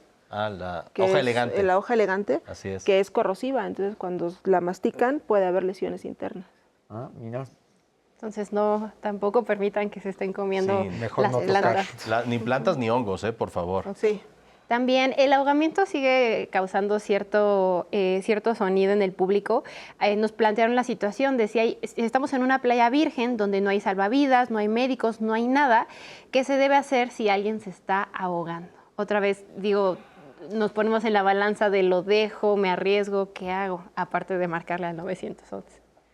Lo más probable es que si una persona ya se está ahogando, es que haya un factor ahí que pueda ahogar a una segunda persona que no tenga con qué responder. Entonces, pues... Sí, aquí no vale la pena jugarle al héroe, y suena horrible, pero plantear, otra vez, prevención, evitar el factor de riesgo. Voy a poner el caso, luna de miel, y es tu esposa la que está y tú quieres jugarle al héroe. Ok, ¿sabes qué hacer? Hazlo, con todas las medidas de prevención, retírala del lugar de riesgo, o, por ejemplo, no solo el ahogamiento, sino que de pronto en las piedras, ¿no? Y todo lo que implica. El que puedas pisar, por ejemplo, un corral de fuego, un erizo. Imagínate, ¿sí? Entonces, llevarla a una zona segura, iniciar la reanimación cardiopulmonar si así se requiere, ¿no? Y vuelve la pregunta. Si no hay salvavidas, si es desconocido el lugar, si no hay nadie alrededor... Aguas. ¿Qué están haciendo ahí si no lo conocen? ¿No? Así sí, es. porque no se trata de que dejes morir a alguien, sino de aplicar la prevención. Pero como dicen, no aumentar el riesgo. También yo conozco un caso familiar que alguien que se metió a salvar a alguien, se ahogaron los dos. Entonces, cuidado también donde hay corrientes. Normalmente en las playas dicen, tengan cuidado con las corrientes. Si no eres un nadador experto, etcétera, aplicar la prevención.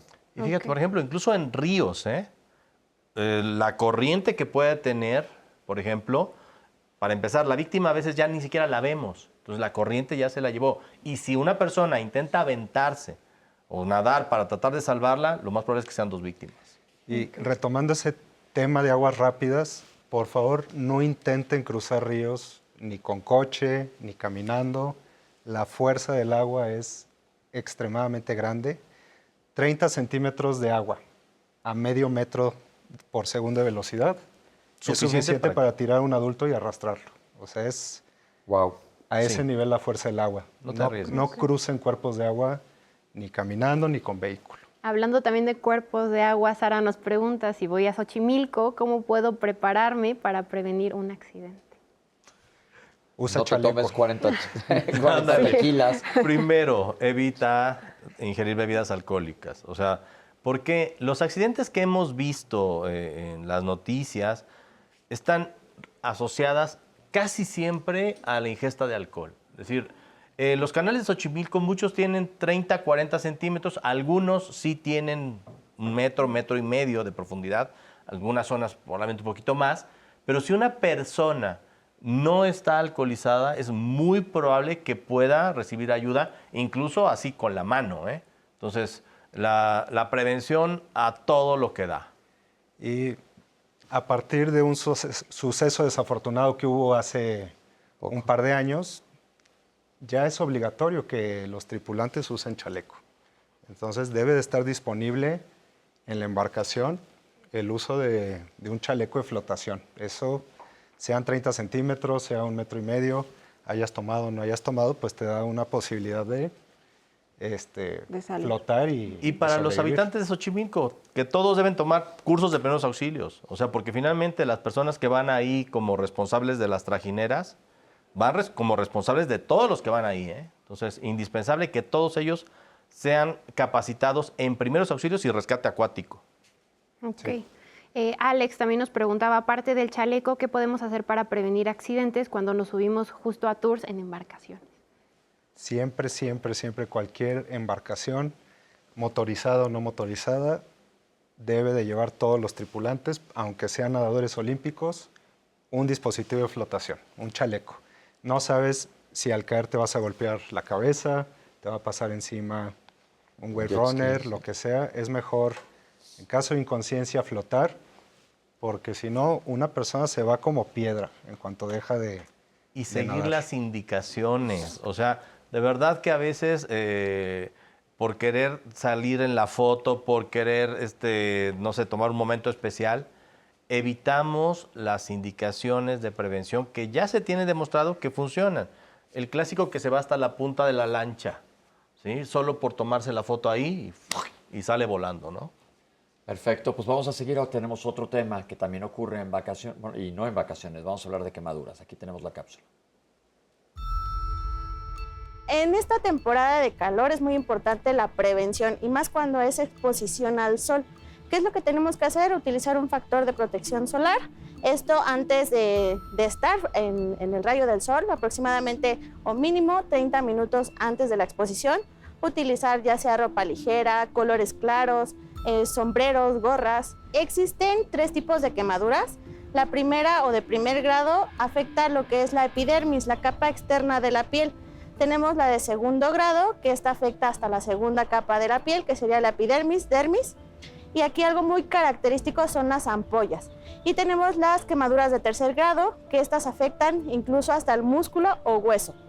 Estas llegan incluso a verse carbonizadas, ¿sale? Y son las más peligrosas. Normalmente en una playa sería de primer grado, que afecta la primera capa de la piel. Lo podemos ver con un color rojo, lo podemos ver con una ligera inflamación y dolor moderado. Pero cuando ya es mucha la exposición, esta quemadura se convierte en segundo nivel, que quiere decir que hay presencia de ampollas y hay una elevación mayor de temperatura. El procedimiento que podemos emplear no es necesario que yo coloque ningún remedio casero, ningún ungüento. Lo único que vamos a hacer en quemaduras de primer grado nada más, vamos a aplicar agua en forma de chorro. Esta agua tiene que ser templada, pero no colocamos ningún ungüento. Como atención prehospitalaria, en este caso nosotros, tendríamos que brindarle lo que es hidratación a la quemadura. En este caso podríamos colocar lo que es una gasa empapada de solución fisiológica, nada más para mantenerlo.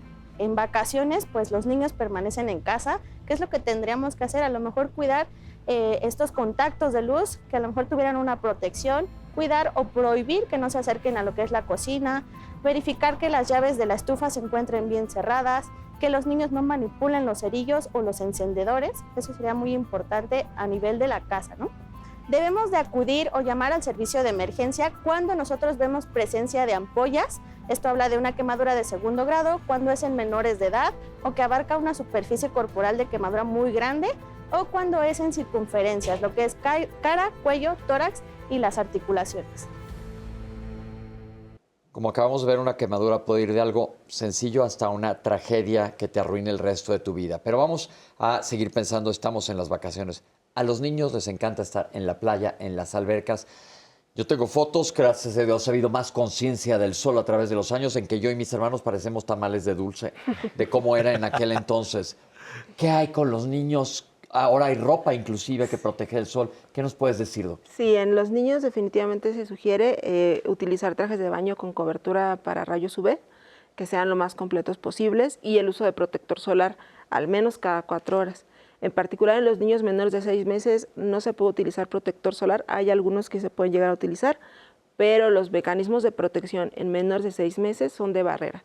Es decir, tienen que estar siempre bajo una sombra, traerlos con sombrero, la ropa completa con protección UV y evitar exposición.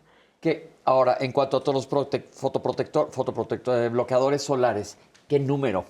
Arriba del 50%. Ok, Todos. aquí en Diálogo se ha comentado anteriormente, en programas que hemos hecho de dermatología y cáncer de piel, 50, de 50, de 50, de 50. Es más, creo que ya no existen los demás para abajo, los bronceadores que existían en mi época.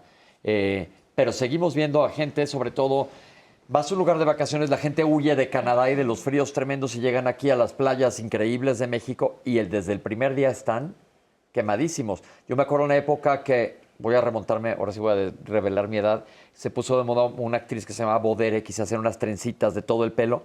Son áreas que nunca se han expuesto al sol y se quemaban el cráneo espeluznantemente. ¿Qué podemos decir de las quemaduras de sol? Pero es que en realidad, Pepe, cuando vamos a la playa, sobre todo los que vivimos en la ciudad, tenemos áreas que jamás ven el sol. Y no me refiero a, como bien comentas, lo de Boderek o el bikini, no, o sea, las piernas. La mayor parte de nosotros tenemos un color en las piernas, otro en las pompas, porque esas zonas casi nunca están en contacto con el sol. Entonces, este tipo de factores de protección solar, tomarlo en cuenta, también mantener siempre una buena hidratación, evitar entre ¿Qué quiere decir una buena hidratación? Es decir, puede ser agua, tal cual, de manera continua para evitar la deshidratación.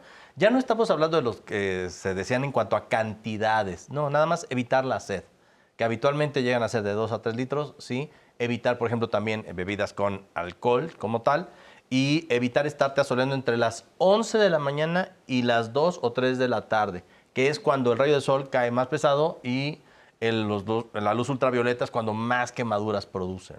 Ok. Y recordar que quemadura y protección solar no solo sucede en la playa, también en la ciudad los niños van a estar expuestos al aire libre en vacaciones y es igual de importante protegerlos diario. Aquí. Los dermatólogos aquí nos han dicho que todos los días tenemos que utilizar bloqueador solar, más en estos casos. Pasemos, perdón, a otro tipo de quemaduras. ¿Qué otras cosas ven ustedes?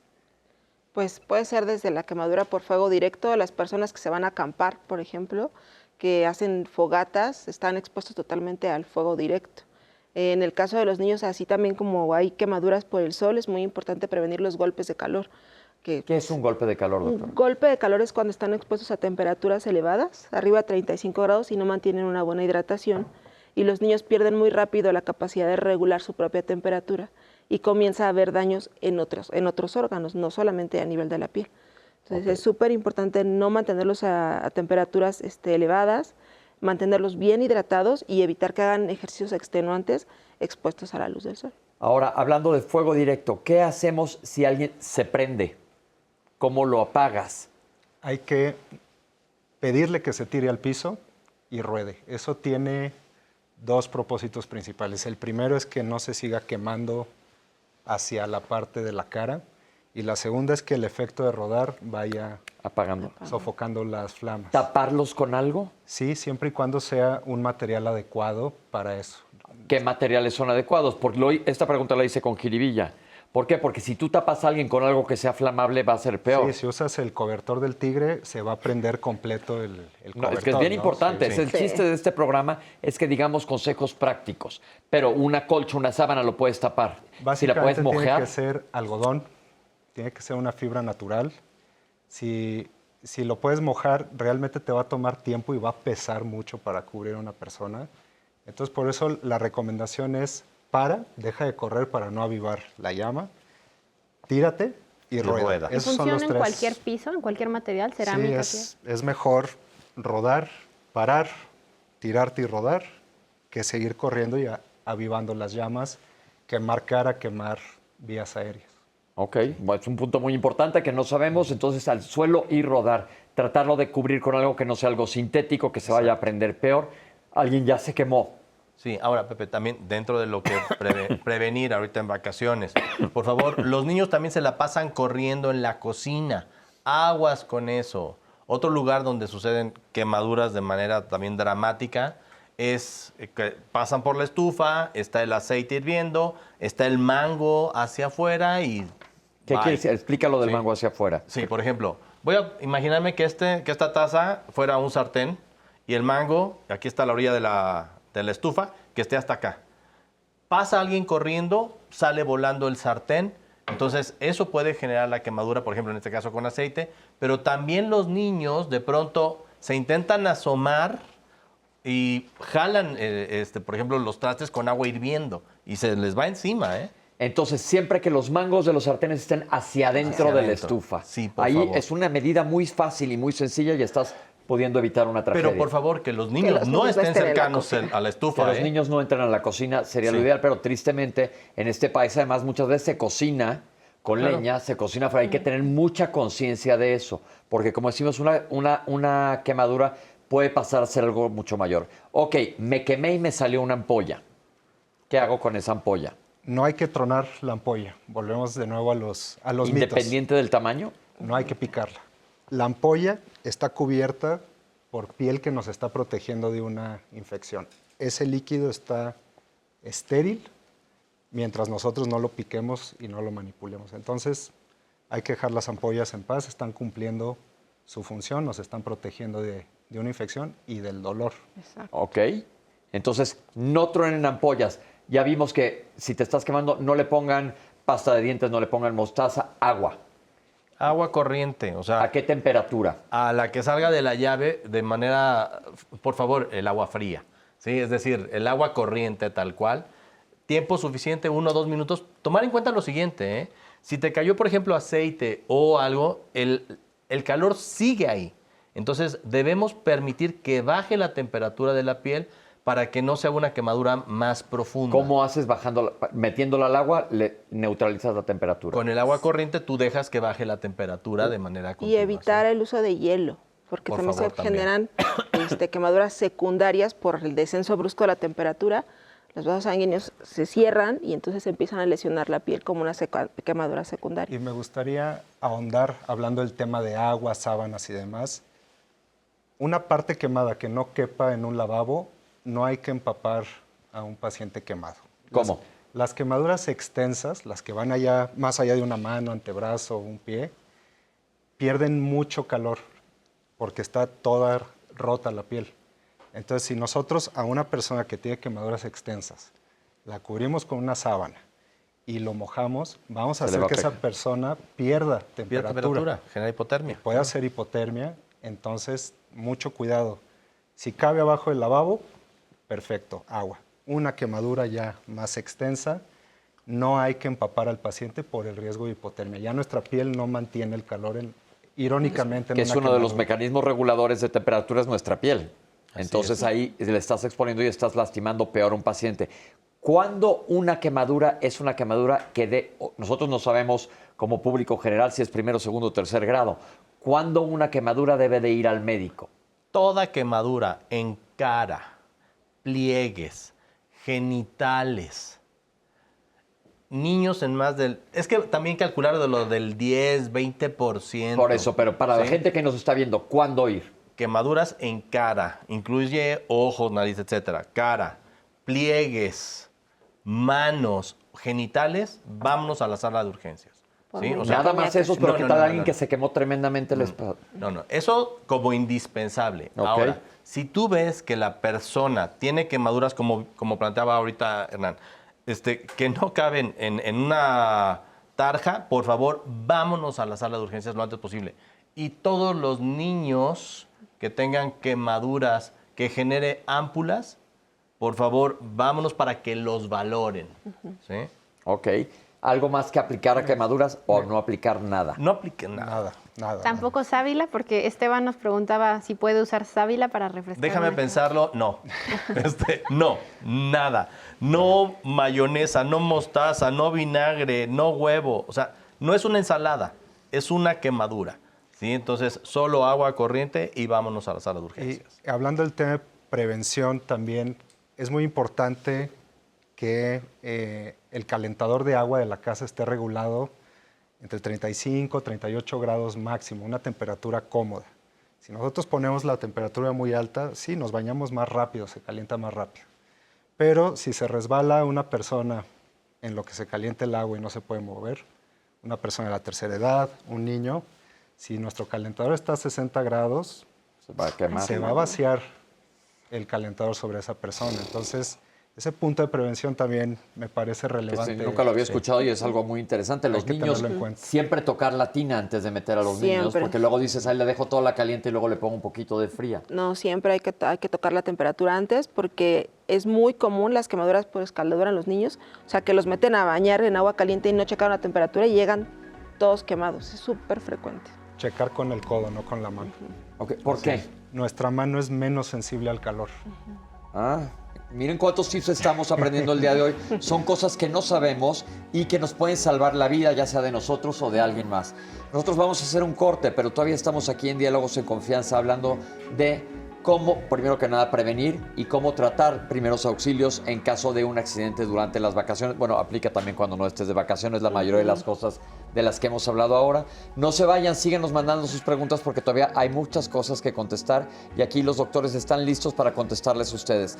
No se vayan, aquí estamos en Diálogos en Confianza y si tienen alguna duda o pregunta más de temas que no se han hablado y valga la pena que hablemos, mándenlos de una vez, mándenos a nosotros y se las vamos a contestar. Ya nos vamos, ahorita regresamos con ustedes.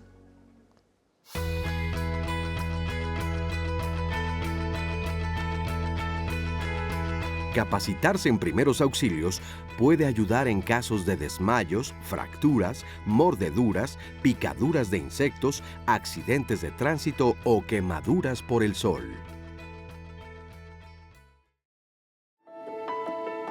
Desde 2008, cada 2 de abril se conmemora el Día Mundial de Concienciación sobre el Autismo, una afección neurológica que no conoce género ni condición social. La Organización Mundial de la Salud estima que 1 de cada 160 niños presenta el trastorno del espectro autista, TEA, que disminuye la manera en la que un ser humano percibe y socializa con los demás. En nuestro país, poco más de 6,000 personas registran autismo cada año, es decir, 1 de cada 120 habitantes tiene algún tipo de trastorno del espectro autista. Es importante identificar que la manifestación del autismo en mujeres tiene características diferentes a las de los hombres y en la mayoría de los casos suelen pasar desapercibidas, especialmente durante la infancia. Para el diagnóstico, sin importar el género, es fundamental que expertos en la materia observen con detenimiento la conducta del paciente. Con el tratamiento adecuado y a tiempo, se busca que las personas con autismo sean independientes, aunque cabe aclarar que algunas necesitan apoyo constante o incluso durante toda su vida. Esta fecha es un recordatorio para fomentar una sociedad inclusiva que garantice a las personas autistas los mismos derechos y mejorar su calidad de vida. Afortunadamente existen días como este en donde se pone luz sobre patologías de las cuales ni siquiera consideramos que existen y están presentes. La inclusividad es clave, entonces hay que reconocer, sospechar para poder diagnosticar a tiempo.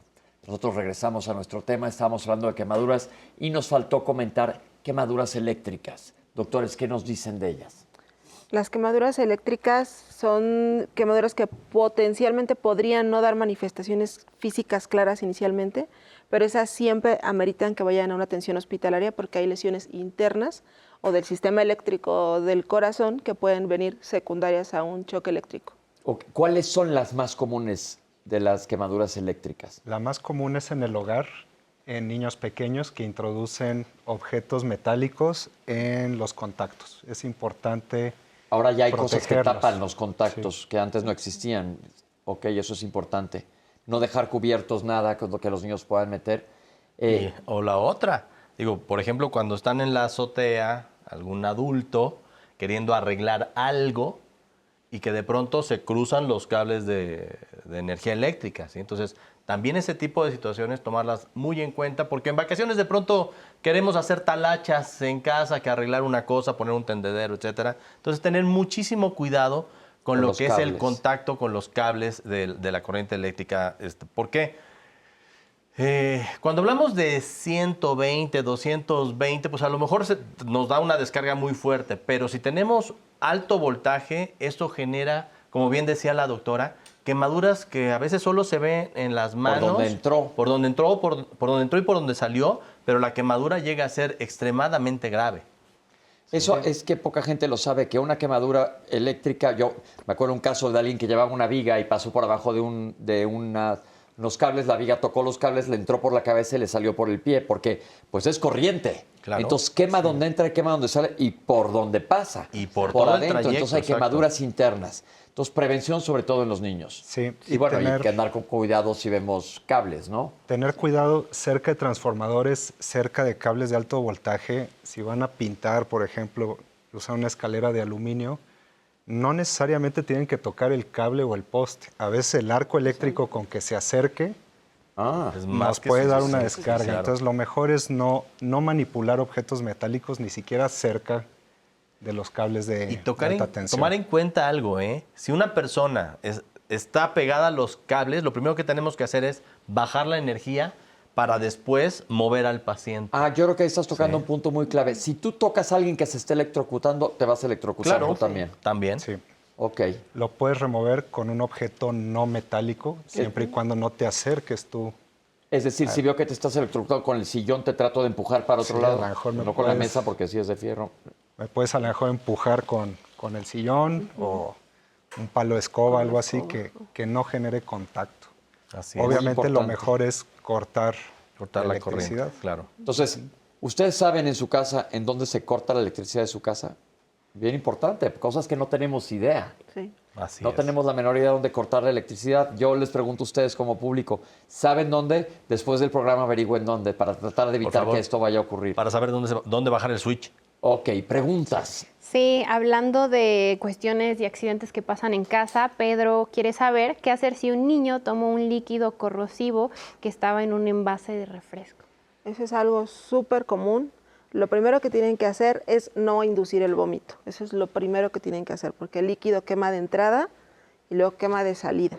Entonces, cuando eso llega a suceder, lo que tienen que hacer inmediatamente es dirigirse al servicio de urgencias más cercano para que le den la atención necesaria. Siempre. Y no tratar tampoco de dar ningún Líquido. ningún líquido que vaya a neutralizar, porque hay quemaduras por ácidos y hay quemaduras por álcalis. Y dan diferentes tipos de necrosis en el esófago y en el tubo digestivo. Y esto se tiene que tratar de inmediato hacer una endoscopia.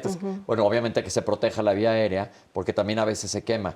Porque lo que puede suceder a largo plazo es que se cierre el esófago y ya no van a poder comer nunca más por quemadura o a largo plazo cáncer inclusive. Y me gustaría ahondar ahí al llevar a la persona que ingirió algo hacia el hospital, llevar el vehículo completamente ventilado, porque hay veces que los químicos que ingerimos reaccionan volátiles. con el ácido del estómago y pueden generar sustancias tóxicas a la respiración. Entonces, cuidado con eso también. Wow. También nos preguntaban que han visto en algunos lugares que si toman cuestiones como sosa, es bueno que darles de tomar leche mientras van en camino No, al por hospital. favor. No. Justo reforzando Lo mismo. esto, no darle absolutamente nada e irnos directamente al servicio de emergencias. Y si es posible, llevar el frasquito con lo que tomó, ya sea sosa, algún tipo de ácido o un medicamento, hay que llevarlo para saber qué tipo de sustancia es la que ingirió la persona. Y ya no guardar las cosas. Antes decíamos los cascos de refri, ya no existen, de las botellas de vidrio, pero eso era en mi época que guardabas la sosa cáustica en donde va el refresco. Entonces los niños se lo tomaban y es una tragedia. O el cloro, es muy común las quemaduras por cloro que parece agua. Totalmente de acuerdo, ¿sí? Entonces, evitar que sustancias corrosivas o de limpieza se pongan en envases de bebida, ¿sí? Y ponerlos fuera del alcance de los niños también. También nos llegaron más preguntas, otra vez volviendo al escenario de la playa o de las albercas. Por un lado, Graciela quiere saber si es verdad que debemos esperar más de media hora después de comer para nadar. Y por el otro, también nos preguntan en cuanto a la hidratación, si con pura agua el suero vale o el agua de coco, que también dicen algunos es una especie de suero natural. Es una pregunta muy interesante la cuestión de hacer la digestión antes de nadar. Realmente no hay un estudio científico concluyente que nos diga que nos pone en mayor riesgo de ahogamiento, pero sí digamos que tiene a nuestro sistema ocupado en otras funciones. Entonces, esa sangre que estamos utilizando para digerir alimentos nos puede hacer falta para movernos de manera adecuada dentro del agua. Entonces, esa sería la parte real. Fuera de eso, no, si estás descansando en el agua, sin hacer actividad física, no pasa nada. Nada más. Eso era muy común cuando éramos chicos, te aguantas una hora y todo el mundo desesperado por irse a nadar. Sí. Pero ahí es cuando te metes verdaderamente a hacer ejercicio, o los niños que están saltan y se suben y saltan y todo, Claro. eso es a lo que te refieres. Pero si tú después de comer te vas a meter al agua y no te vas a mover o moverte tantito, no pasa absolutamente ¿Qué es nada. lo que sucede? Si tú tienes tu estómago lleno de todo lo que acabas de comer y de pronto te quieres meter a nadar, a brincar, puedes vomitar. Y eso puede, dentro del agua, generar que broncoaspires. ¿Sí? Pero totalmente de acuerdo. Si de pronto estás comiendo y te quieres meter y estar relajado, por favor, hazlo y sin problema, disfrútalo. ¿Sí? Ok. La otra también- que preguntaste, otra de hidratarse con agua de coco. O con suero. Agua. o con Agua, por favor. A menos que seas un deportista de alto rendimiento, que ellos ya saben específicamente qué es lo que tienen que tomar si van a correr un maratón en Mérida, por ejemplo. Claro, ahora, que no contraindica que si quieres tomarte un vasito con agua de coco o que si quieres tomarte algún tipo de solución rehidratante, lo puedes hacer, por supuesto, pero es suficiente con agua, ¿eh? Ok. También respecto al golpe de calor, ¿qué síntomas debo ver que tenga mi niño para saber que está sufriendo un golpe de calor y cómo ayudarlo en ese momento? Puede tener, lo principal es que inicien con irritabilidad, pueden tener fiebre, pueden estar muy alterados y pueden disminuir la producción de orina y datos francos de deshidratación. Entonces ahí siempre lo adecuado es acudir al servicio de urgencias. Pueden iniciar hidratación vía oral, o sea, darle agua y tratar de enfriarlo, ponerlo en una zona donde esté más fresco, sí, pero lo ideal siempre es acudir a urgencias cuando ya hay datos de golpe de calor. Ok. También hace ratito hablaban sobre el agua oxigenada y también causó cierto revuelo. Gil pregunta, ¿por qué no se debe usar el agua oxigenada si todavía la están vendiendo? ¿Y por qué no se debe usar o sea, ¿por qué no se debe usar y aún así la siguen vendiendo? Y si no tiene ningún uso, ¿por qué sigue existiendo Bien. en el mercado? El agua oxigenada es peróxido de hidrógeno. Entonces, en una herida, si tú colocas esta sustancia, va a empezar a burbujear efectivamente y creemos que con eso se está desinfectando. La realidad es que estamos quemando más, ¿eh? Entonces, tomar en cuenta agua, jabón o agua sola es más que suficiente y bajo ciertas circunstancias, incluso ya con el apoyo del médico o del profesional de la salud, entonces ya sabrías en qué circunstancias se podría utilizar. Pero para fines de primeros auxilios debemos sacarla de nuestro botiquín, ¿eh? Okay. Sí, destruye mucho el tejido y eso puede afectar que sea una cicatriz rápida y adecuada. Y lastima peor, son radicales lastima. libres que pueden estar lastimando peor. Si tú te cortas rasurando, tienes una cortadita y te pones una gota de oxigenada, no te vas a morir, no te va a pasar nada y a lo mejor te detienes de sangradito, nada más. Así es. En niños no hay indicación para No, utilizarla. para nada. No. También, también surgieron un poco cuestiones. Seguimos hablando de vacaciones, de me voy a un tour o me voy a este tipo de actividades. Fermín quiere saber si saben si las personas que ofrecen los servicios de diversión acuática deben tener alguna regulación o las autoridades tienen o no alguna responsabilidad. Sí hay regulación por la Secretaría de Turismo, sí hay regulación. En teoría, estas personas deben estar capacitadas, así como lo comentaban hace ratito de Xochimilco, deben estar capacitadas en primeros auxilios y saber qué hacer en este tipo de situaciones. Es decir, sí hay una regulación y sí hay ya normas para que los tours sean seguros para los paseantes, ¿eh? Aunque Sí, también sí hay que existen, decir que muchas veces cuando son cosas de adrenalina, por así decirlo, te hacen firmar a ti que te haces responsable de lo que estás haciendo y ahí ya es tu decisión. El subirte a un paracaídas que va a jalar una lancha, la gran mayoría de las veces va a ser perfectamente seguro y no va a pasar nada. Pero hemos visto videos, ¿no? Digo, lo que pasó en Puerto Vallarta, Claro. que se le soltó y se les fue el paracaídas a la ciudad, o puede pasar, pero eso ya es el colmo de la mala suerte, ¿no? Busquen lugares bien establecidos, que tengan una reputación. Tenemos internet de nuestro lado para buscar lo bueno, lo malo. Los comentarios que deja la gente, este lugar me trataron muy bien, súper profesionales, etcétera. Sí. Luego Oye, lo que barato sale que peor. tenga lógica lo que ven, una buena embarcación, buenos chalecos, que hablen Oye, Pepe, profesionalmente. y aprovecho para tocar esto y ponerlo sobre la mesa. Sí, efectivamente, los prestadores de servicio tienen cierta responsabilidad, totalmente de acuerdo, pero no debemos delegar en ellos completamente la responsabilidad. Es decir, nosotros tenemos que asumir el riesgo que implica desde... Echar medio paracaídas. Claro, por supuesto, pero también, y lo que les decía al principio del programa, ¿cuántos de nosotros tomamos cursos de primeros auxilios para saber qué hacer ante una urgencia? ¿Sí? Me queda claro que los prestadores de servicios deben tomarlos, pero esto no exime por qué nosotros no lo hacemos, ¿no?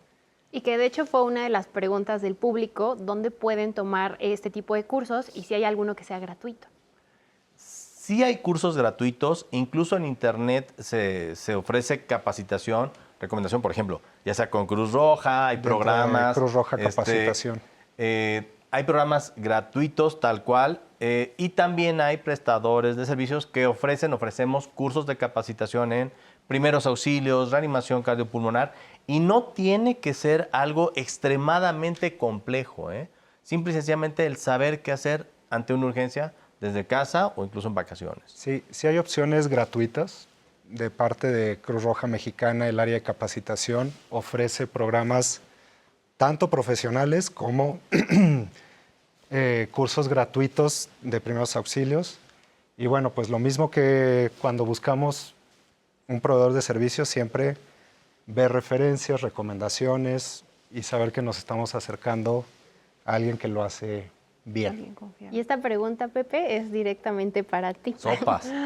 Nos preguntan, ¿el doctor Bandera nos puede decir qué hacer cuando lo que comemos en el lugar vacacional nos provoca intoxicación con alimento? Es una muy buena pregunta y es algo muy común, las gastroenteritis, y un día vamos a hacer un programa aquí en Diálogo sobre gastroenteritis. La gran mayoría de ellas, ahora sí voy a decir lo que no hacer, son virales y son autolimitadas o por una toxina. Lo primero que tienes que hacer es ponerte en dieta líquida, normalmente en 24 horas. El mejor médico es el que trae ya integrado. Y normalmente en 24 horas van a salir la gran mayoría de los casos. En los niños también. No usen antibióticos, por favor. No los usen. Son muy pocas las indicaciones de antibiótico en diarreas o intoxicaciones agudas. Son poquísimas en adultos y en niños también. Si estamos ante una tragedia de abuso de antibióticos, tomar algún sintomático, tampoco de esos medicamentos que te quitan la diarrea por magia. Porque si algo está, la diarrea a lo mejor también es un mecanismo de defensa. La diarrea y el estás vómito. sacando algo que quieres sacar y a lo mejor lo estás dejando más tiempo allá adentro. Entonces, nada más ponerse a dieta líquida es mi recomendación general. Y la diferencia entre una intoxicación alimentaria y una alergia a los alimentos, ¿eh? Porque también de pronto nos vamos de vacaciones y comemos camarón, pescado y genera una respuesta alérgica.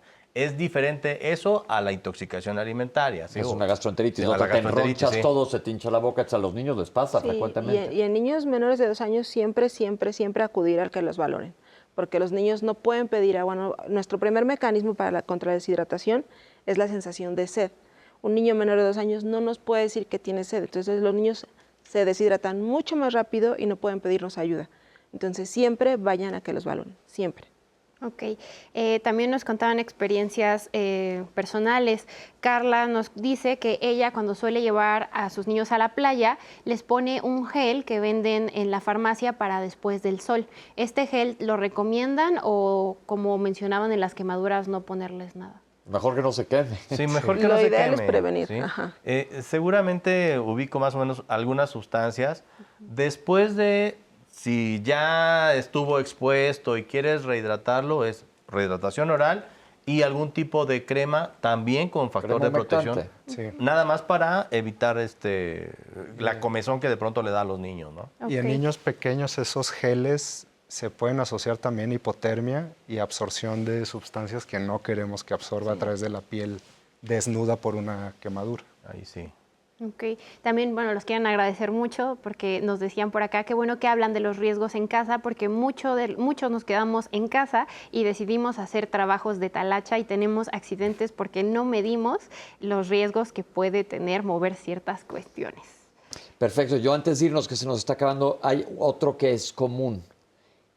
Cuando alguien está sangrando, una hemorragia. ¿Cuándo es una hemorragia seria? ¿Qué hacer cuando alguien está Turismo sangrando? en la cocina. Por ejemplo, o donde sea, ¿no? o te caes de rodillas y te están sangrando las rodillas. ¿Cuándo es seria una hemorragia? ¿Cómo darnos cuenta que una hemorragia puede ser seria? Bueno, toda hemorragia que tenga como un latidito, es decir, que veas que la Chorrito. sangre que está saliendo a chorros, eso es un sangrado arterial. Primero, recordemos, es compresión directa, tratar de elevar la extremidad un poco, si sigue más compresión y después valorar ya sea el torniquete, y ese sería tema aparte. Pero si estás en tu casa y ves que tu hijo se corta con un cuchillo, está chorritos de sangre, te vas al hospital inmediatamente, por favor, al hospital, comprimiendo la zona. Compresión directa. Detener, elevar para tratar de ganarle la fuerza del corazón hacia esa extremidad por la gravedad. Sí. Ahí también podemos usar hielo para contraer los vasos sanguíneos y disminuir el flujo, la cantidad. Pero sí, cualquier sangrado que se ve a chorros o babeando como cascada, más vale que en el hospital llegue y ya esté controlada a querer ir al hospital cuando ya se salió de control la situación. Hablemos de la cocina. Alguien se corta un cacho de dedo. ¿Qué hacer? Ese es un tema muy interesante. Primero, antes de ir a buscar el dedo, hay que cohibir la hemorragia con los mismos métodos que platicamos. Presión, elevación. Sí. ¿Y qué vamos a hacer con el pedazo amputado? Sí hay una posibilidad de volverlo a poner. ¿Cómo hay que guardar esa extremidad? Lo vamos a envolver con una gasa, de preferencia estéril. Eso lo vamos a meter en una bolsa de plástico. Después, esa bolsa de plástico la vamos a dejar bien cerrada adentro de una bolsa de agua, es decir, que no se moje, que no se macere. Y esa bolsa de plástico bien cerrada la vamos a meter en una bolsa de hielo, que esté frío, pero que no esté el hielo en contacto directo con la tejido. Y el tejido tiene que estar seco, pero en frío. Eso es muy importante. Y córranle al hospital. Y sí se pueden. Y que lo lleven con la persona. Con Incluso la persona se puede adecuada. Pegarle ahí para que no se vayan en vehículos diferentes. ¿Sí? Para tratar de ganar tiempo. ¿Sí? Ahora, heridas, por ejemplo, los descalabrados. Descalabrados. Ya ni se dice así, pero es que te pegues en la cabeza y la cabeza sangra mucho. Niño menor de 1 año que se golpea la cabeza necesita que lo valore un médico, sí o sí. El niño mayor de 1 año podemos vigilar los datos de alerta. Un mito súper común entre los niños es que no los dejen dormir. Sí se pueden dormir los niños después de que se pegan en la cabeza, pero hay que ver si hay aparición de vómito, movimientos anormales, que tengan problemas para caminar de manera normal o de hablar de manera normal. Siempre es indicativo de acudir al servicio de urgencias. Ok, eso es muy importante. Entonces, sangrados, ya vimos que sean en chorro o en cascada, que no paren de sangrar, váyanse al hospital. Mejor ser exagerados que quedarse y ahora, cortos. Heridas que no se afronten los bordes, es decir, que queda la herida abierta, que tú intentas cerrarla y no se queda así, es muy probable que requiera sutura. Entonces, también vale la pena que lo valoremos. Ese es otro, el típico en la ceja, con los niños. ¿Cuándo suturar y cuándo no? Eso ya dependerá del médico que lo valore en ese momento, porque puede ser una herida muy superficial y que por la zona sangre de manera abundante y que a lo mejor con un vendolete queda, ¿no? Pero si ya afecta planos profundos, la capa muscular de la piel, ahí sí seguramente va a necesitar sutura, pero eso es muy difícil que lo puedan valorar en casa. Otra cosa antes de irnos, porque ya nos queda 1 minuto y medio, se te mete un animal a la oreja. ¿Qué hacer? Pues sí, pueden hacerse lavados ópticos, pero yo creo que por el experto. Ok, pero si estás en medio te fuiste a dormir en un campamento, puedes echarle agua a la oreja y normalmente el animal se va a salir. Hay evitar que el agua con agua y jabón. Agua y jabón para o que aceite, por lo menos deje de moverse y no te esté rascando. Y no poner nunca agua fría ni agua caliente. Ok, algo con el cola. Y entonces el animal normalmente, el animal se quiere salvar. Va a tratar de salir. Pero eviten meterse frijoles, semillas a las orejas y a las narices. Súper frecuente. Porque así los sucede niños. También. Bueno, pues llegamos al final del programa, doctores. Les quiero agradecer por haber venido. Creo que se dieron y aprendimos nosotros, ¿verdad? Sí, ¿quién lo diría? Hoy aprendimos nosotros también aquí muchas cosas junto con ustedes. Les quiero agradecer su presencia aquí, todos estos tips para que este programa, bueno, además de lo que lo estén viendo ahorita, lo difundan y se lo pasen a todo el mundo, porque yo vi a todo el equipo también muy atento, a diferencia de otros de esos, que son puntos muy claves. Quiero agradecerles a ustedes en casa que nos están viendo, que son los que hacen posibles que exista Diálogos en Confianza, a nuestros intérpretes de lenguas de señas que nos acompañan todos los días para hacer esto que sea accesible a más y más personas. Y bueno, pues eso fue todo. Esto fue prevención y tratamiento de accidentes en vacaciones. Pasen unas vacaciones sensacionales y nos vemos aquí la próxima semana. Muchísimas gracias. Hasta la próxima.